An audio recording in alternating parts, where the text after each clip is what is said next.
इस तरीके से ये डेफिनेटली एक क्वाड्रेटिक इक्वेशन है, लेकिन बात करें इसकी तो ये एक क्वाड्रेटिक इक्वेशन नहीं है, और इसका वजह है ये जो स्क्वायर रूट ऑफ एक्स है। सबसे पहले बात कर लेते हैं इंट्रोडक्शन की। तो इंट्रोडक्शन में हमें यह देखना है कि क्वाड्रेटिक इक्वेशंस आखिर ये होते क्या हैं, इसकी एग्जैक्ट डेफिनेशन क्या होनी चाहिए, अपार्ट फ्रॉम दैट इनके कुछ एग्जाम्पल्स क्या हैं, इन सारी चीजों को हम फर्स्ट पार्ट में यानी कि इंट्रोडक्शन के नाम से इसे हम कवर कर लेते हैं। तो चलिए सबसे पहले डेफिनेशन की बात कर लेते हैं। डेफिनेशन जैसा कि आप अपने स्क्रीन में देख रहे हो, यही है डेफिनेशन क्वाड्रेटिक इक्वेशन की। मैं समझा दूं क्वाड्रेटिक इक्वेशंस आखिर होते क्या हैं। देखिए, इक्वेशंस तो आपने कई सालों से आप पढ़ते आ रहे हो। फॉर एग्जाम्पल लीनियर इक्वेशन जैसे कि 2x + 1 = 0, ये एक लीनियर इक्वेशन की एग्जाम्पल है। उसी तरीके से लीनियर इक्वेशन इन 2 वेरिएबल्स भी आपने पढ़ा होगा। बट आज बात हम कर रहे हैं क्वाड्रेटिक इक्वेशंस की। तो देखो, क्वाड्रेटिक इक्वेशंस की जो जनरल फॉर्म होती है वो ये होती है ax² + bx + c = 0, राइट ना। इस चीज को काफी अच्छे तरीके से आप अपने नोटबुक में नोट कर लीजिए।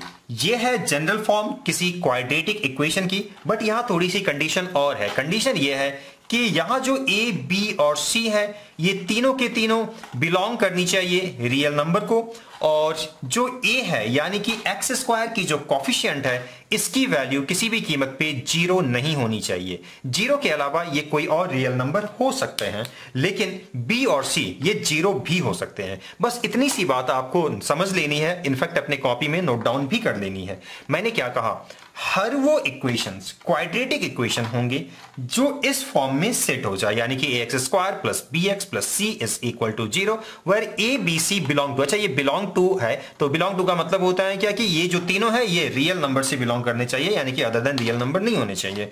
और जहां तक बात है a की, तो it should not be equal to 0। 0 के अलावा ये कोई और रियल नंबर हो सकता है। बस इतनी सी कंडीशन आपको याद रखना है।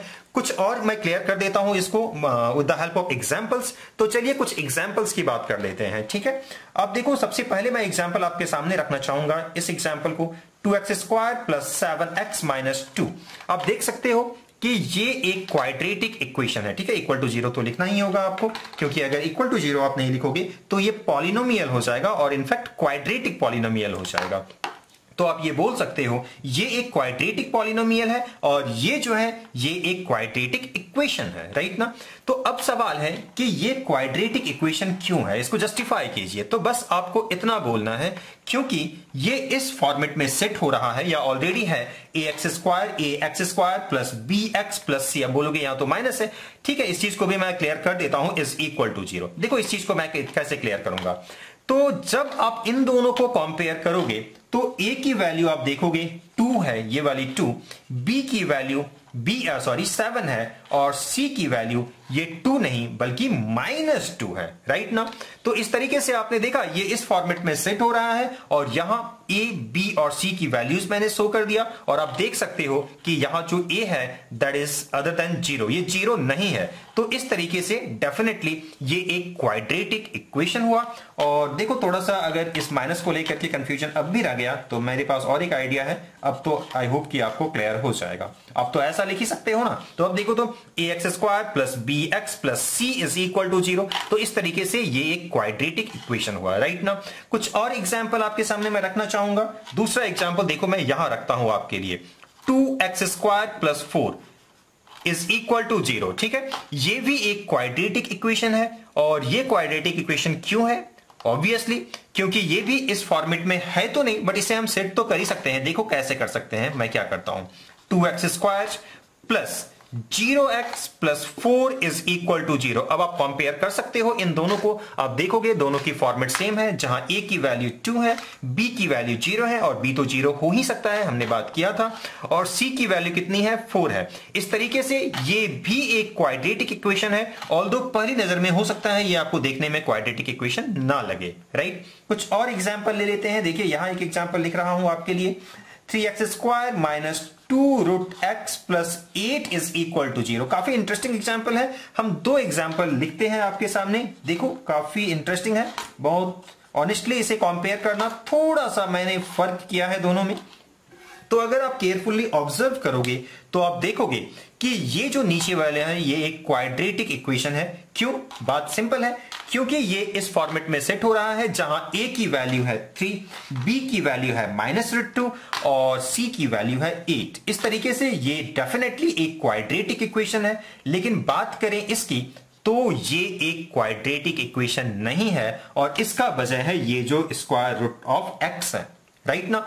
देखो मैंने क्या कहा, जनरल फॉर्म क्या कह रहा है इनफैक्ट कि एक्स स्क्वायर उसके बाद जो है सेकंड टर्म जो है वहां x होना चाहिए, लेकिन क्या है यहां स्क्वायर रूट ऑफ x है ना, तो इसलिए क्या होगा ये क्वाड्रेटिक इक्वेशन नहीं होंगे। तो इस चीज को भी आप अच्छे तरीके से नोट कर लीजिएगा और समझ भी लीजिएगा। अब चलिए मैं एनसीईआरटी का एक्सरसाइज फर्स्ट आपके सामने डिस्प्ले कर रहा हूं। जैसा कि आप अपने स्क्रीन में देख सकते हो काफी सारे क्वेश्चंस है। क्वेश्चन नंबर 1 की अगर बात करें तो आप देख सकते हो यहां जो है आपसे ये पूछा जा रहा है कि आपको ये पता लगाना है कि इसमें से कौन कौन सा क्वाड्रेटिक इक्वेशंस है और कौन नहीं है, ये आपको जज करना है। तो कुछ खास करना नहीं है, बस इसको आप सिंप्लीफाई करते जाओ जैसे भी आप सिंप्लीफिकेशन जानते हो और एट द एंड आपको सेट कर लेना है ax² plus bx plus c is equal to 0। For example चलिए हम फर्स्ट क्वेश्चन आपको सॉल्व करके दिखा देते हैं। देखिए मैं आपके सामने लिख रहा हूं फर्स्ट क्वेश्चन जो अभी अभी आपने देखा, मैं इनफैक्ट उसी को कॉपी डाउन कर रहा हूं। तो ये फर्स्ट क्वेश्चन है जैसा कि एक्सरसाइज 4.1 में दिया हुआ है। अब आपको यह जज करना है कि क्या ये एक क्वाड्रेटिक इक्वेशन है। तो इंस्टेंटली जज करना थोड़ा मुश्किल है, तो हम थोड़ा इसे प्रोसेस कर लेते हैं। अब देखो कैसे प्रोसेस करेंगे, इट्स वेरी सिंपल। हम इसे सॉल्व कर लेते हैं। देखो ना ये a plus b whole square के फॉर्मेट में है, तो क्या हो जाएगा a² plus b² plus 2ab और इसे आप मल्टीप्लाई करोगे तो it will give you 2x minus 6, right ना। बस इसे प्यार से सॉल्व करते जाइए, आप सब कुछ क्लियर हो जाएगा। देखो ये दोनों कैंसिल आउट हो रहा है क्या, तो चलिए कर देते हैं। और ये जब इस तरफ आएगा तो क्या हो जाएगा +7, कोई दिक्कत तो नहीं है इसमें, इट्स वेरी सिंपल। और आप ये अब बोल सकते हो कि हाँ ये जनरल फॉर्म के साथ मैच कर रहा है। देखो ना मैं करवा देता हूं, इसको मैं लिखता हूं 1x², ठीक है, प्लस 0x लिखता हूं प्लस 7 लिखता हूं और इज इक्वल टू 0 लिखता हूं। अब काफी इजीली आप ये बता सकते हो कि यहां a की वैल्यू 1 है, b की वैल्यू 0 है, c की वैल्यू 7 है और यहां ऑब्वियसली a की वैल्यू 0 नहीं है, देख सकते हो आप, ये तो 1 है। तो इस तरीके से ये जनरल फॉर्म को सेटिस्फाई कर रहा है और ऑब्वियसली ये एक क्वाड्रेटिक इक्वेशन होगा। तो आप लिखोगे यस कि हाँ ये एक क्वाड्रेटिक इक्वेशन है। इसी तरीके से दूसरे, तीसरे, चौथे और सारे क्वेश्चंस को आप सॉल्व कर सकते हो। काफी आसान इसके सिंप्लीफिकेशन है, कहीं कोई प्रॉब्लम आपको नहीं होनी चाहिए। मुझे उम्मीद है कि इस वीडियो में बताई गए सारे क्वेश्चंस आपको समझ में आए होंगे। मिलते हैं फिर किसी वीडियो में। Thank you.